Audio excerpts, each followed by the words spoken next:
તો હું શ્રી સાંઈ શરણાનંદજીને વિનંતી કરું કે તેઓ આપણને શુભ આશીર્વચન આપે.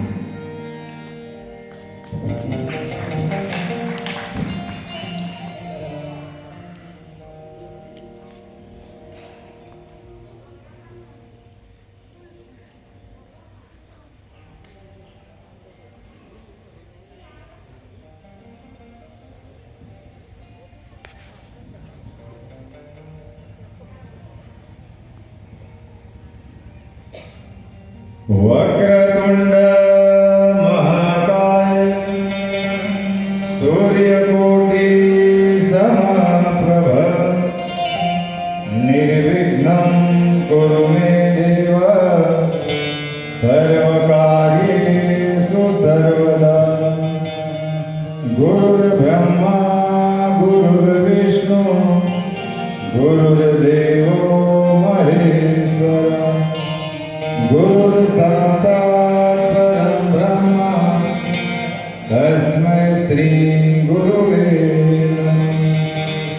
या देवी सर्वभूतेषु शक्तिरूपेण संस्थिता नमस्तस्यै नमस्तस्यै नमस्तस्यै नमो नमः. बोलो लक्ष्मी नारायण भगवान सद्गुरु साईनाथ महाराज. बोलो भवानी मात की जय. बोलो नमः पार्वती पते हर हर महादेव. तो બધા જ ભક્તોને ઓમ સાઈ રામ. આજનો પવિત્ર દિવસ અને સાંઈ ધામ પંચલાઈની અંદર ચાલી રહેલી આજથી શરૂ થનારી એવી મહાવિષ્ણુ પુરાણની કથાના પ્રથમ દિવસે કથાના કથા વ્યાસ એવા પરમ આદરણીય પરમ વંદનીય અમારા અજયભાઈ જાનીના ચરણમાં પ્રણામ. વ્યાસપીઠને વંદન, શ્રી હરિને વંદન કરી સદગુરુના ચરણમાં પ્રણામ કરીને મારો સંગીત રોન ખાસ કરીને બધા દિલના માણસો છે, સાઉન્ડના વિશારદો, દૂરસંચારના વિશારદો, વડીલો, ભાઈઓ, બહેનો, નાના ભૂલકાઓ જેમની સાથે સાંઈધામ સાથે દિલનો નાતો છે એવા બધા જ ભાઈઓ, બહેનો, નાના ભૂલકાઓ બધા જ ભક્તોના હૃદયની અંદર મારો રામ વિરાજમાન છે. તો એકવાર બધા આ ભૂમિ સાથે બધા જ ભક્તોના ચરણને વંદન કરીએ. કારણ કે ચંદન કરતા પણ વંદન શીતળ હોય છે. જે જેટલા નમે એ એટલા જ ગમે અને એટલા જ એ ઉપર જાય. તો જેમના ઇંતજારમાં આવતા કે આટલા વર્ષોની તપશ્ચર્યા બધા ભક્તોએ બાબાની જે અનમોલ પ્રસાદી હતી શ્રી વિષ્ણુ સહસ્ત્રના નામ અને પાઠ આપણે આટલા વર્ષોથી કર્યા અને એ બદ્રીનારાયણે કૃપા કરી તો મહાવિષ્ણુ પુરાણની કથા આપણને એ બદ્રીનારાયણમાંથી જ્યારે અમે ભક્તો જોડે એ બદ્રીનારાયણની અંદર કથામાં ગયા હતા તો ત્યાં ભગવાને કૃપા કરીને આપણા ભક્તોને આ કથા જ્યારે ભેટ રૂપે આપી છે તો 7 દિવસ સુધી આપણે આ કથાને જે કથા ઐશ્વર્ય આપનારી જો શ્રી હરિ બધું જ ઐશ્વર્યના પ્રદાતા છે. તો જે ભક્તો એક આસને કથા સાંભળે છે, કારણ કે કથાના બધા નિયમો છે. જેને જેને ભગવાન પ્રત્યે પ્રીતિ છે તે તો ગમે તેવી પરિસ્થિતિમાં પણ, કારણ કે એમને હરિ પ્રત્યે એટલો પ્રેમ છે તો તે તો કોઈ પણ સંજોગોમાં હરિ માટે સમય કાઢે. તો એ 7 દિવસ સુધી આપણે બધાએ ભાવ અને શ્રદ્ધાથી કથાને સાંભળવાની છે. કારણ કે આ શ્રી હરિ એ ભક્તોને બધું જ ઐશ્વર્ય પ્રદાન કરી દેતા હોય છે. એટલે ઐશ્વર્ય પ્રદાન કરનારી બળ અને બુદ્ધિ આપનારી. વિષ્ણુ સહસ્ત્રના પાઠની અંદર એટલી પ્રચંડ શક્તિ છે કે જ્યારે કંઈક નિર્ણયો લેવાના આવે તો આના પાઠથી માણસોની અંદર એટલું તાદાત્મ્ય સદાય જાય, બળ આવે કે એ બળથી ગમે તેવા નિર્ણયો ભૂલતો બળ આપનારી અને સર્વ મનોકામનાને પૂર્ણ કરનારી અને અંતે મોક્ષ આપનારી એ પાવન કથા મહાવિષ્ણુ પુરાણની કથા આપણા સાંઈ તીર્થધામની અંદર આવી છે. તો આપણે બધા એનો ધરાઈને, કારણ કે આટલા વર્ષો આપણે એ હરિના પાઠ કર્યા અને હરિએ કૃપા કરી. માણસો આપે તો એનો અંત કરે, કોઈ પણ વસ્તુ માણસો આપે તો એનો અંત કરે, પણ હરિ કૃપા કરીને આપે એનો એ અનંત હોય. એ કોઈ પણ દિવસ કામ, કારણ કે લક્ષ્મી એ વિષ્ણુની છે. એ કોઈ પરિવાર પર એક દાયકો એટલે કે 10 વર્ષ ટકે, કોઈ પરિવાર પર 2 દાયકા એટલે 20 વર્ષ પણ ટકે, અને કોઈ પરિવાર પર 5 દાયકા એટલે કે 5 વર્ષ 50 વર્ષ પણ ટકે, પણ પછી પણ એ ત્યાંથી ચાલી જ જાય. પણ સંતોએ બહુ સરસ વાત કરી કે અનંત ક્યાં ટકે, કે જે ચિરસ્થાયી લક્ષ્મી રહી. તો જે પરિવાર હરિનું સ્મરણ કરે, હરિની ભક્તિ કરે અને હરિના કાર્યો કરે તો ત્યાં લક્ષ્મી પણ ચિરંતર વાસ કરે.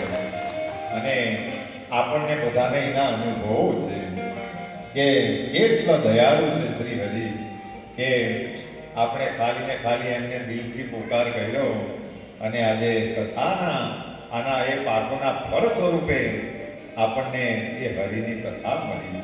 અને આવા મહાત્માઓના શ્રીમુખે કે એ કથા અમે બદ્રીનારાયણની અંદર સાંભળી હતી. તો એ કથા આજે આપણા સાંઈ તીર્થધામની અંદર થવા જઈ રહી છે. આજે લગ્નો વધારે છે તે છતાં પણ બધા ભક્તોએ પતાવીને પણ હરિની કથા સાંભળવા માટે આવ્યા છે. તો એકવાર તો બધા જ ભક્તોને અને આ અમારા સદભક્તો એટલા બધા પ્રબળ છે કે રાત અને દિવસની પણ અને એમના ચહેરાઓ પર હંમેશા આનંદની સ્થિતિ.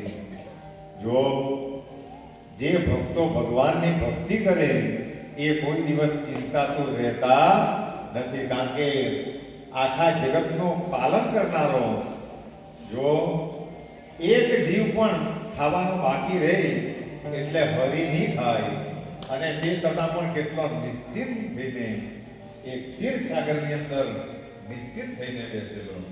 અને આપણે ખાલી ને ખાલી 5 સભ્યોનું કુટુંબ પરિવાર પોષણ કરવાનું હોય તેને હારું રાત દિવસ એક કરવું પડે. પણ એ નિશ્ચિતતા ક્યારે આવે?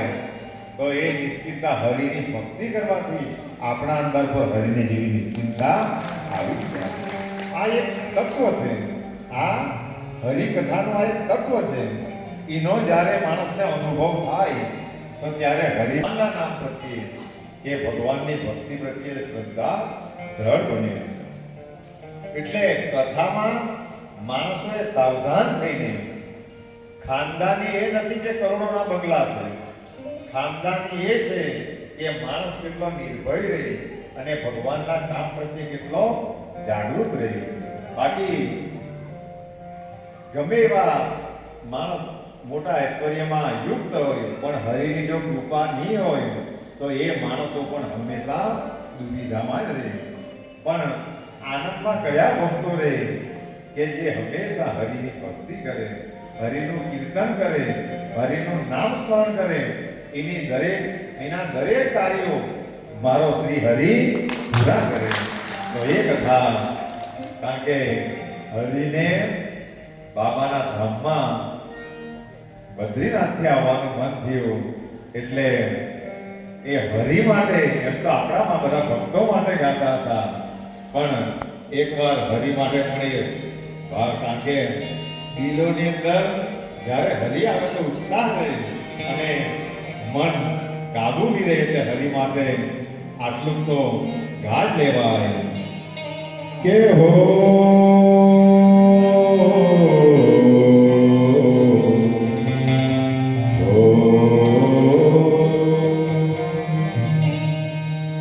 दीवाना तेरा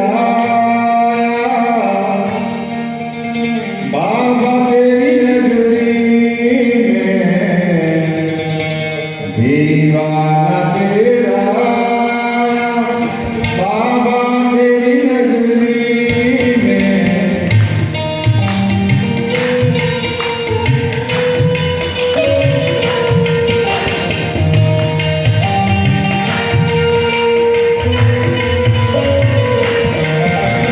दीवाना तेरा बाबा तेरी नगरी में नजराना दीवाना तेरा बाबा तेरी नगरी में नजराना तेरा नजराना तेरा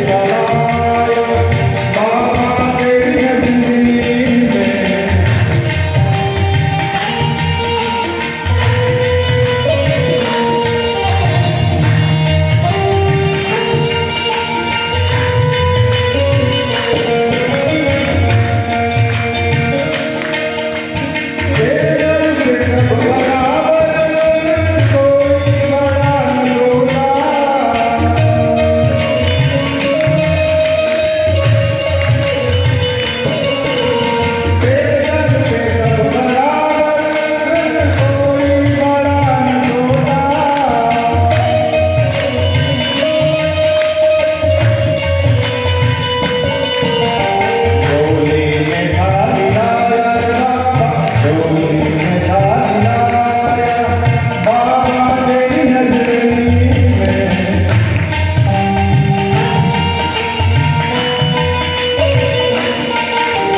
दीवाना तेरा बाबा तेरी नगरी में तो એ હરી માટે કારણ કે હરી સાક્ષાત દિવસ સુધી તમે અમને અમૂલ્ય લાભ આપજો અને અમે ભાવ અને શ્રદ્ધાથી તમારી કથા શ્રવણ કરીએ તો બધા ભક્તો 7 દિવસ સુધી એક આસને અને ભાવ અને શ્રદ્ધાથી કથા આપણે બધાએ સાંભળવાની છે તો વિશેષ સમય ન લેતા એકવાર મહાત્માઓના ચરણમાં વંદન કરીને હરિના ચરણમાં વંદન કરીને સદગુરુના ચરણમાં વંદન કરીને બધા જ ભક્તોના ચરણોમાં વંદન કરીને મહાત્માજીને વિનંતી કરીશ કે હવે કથા શરૂ કરો.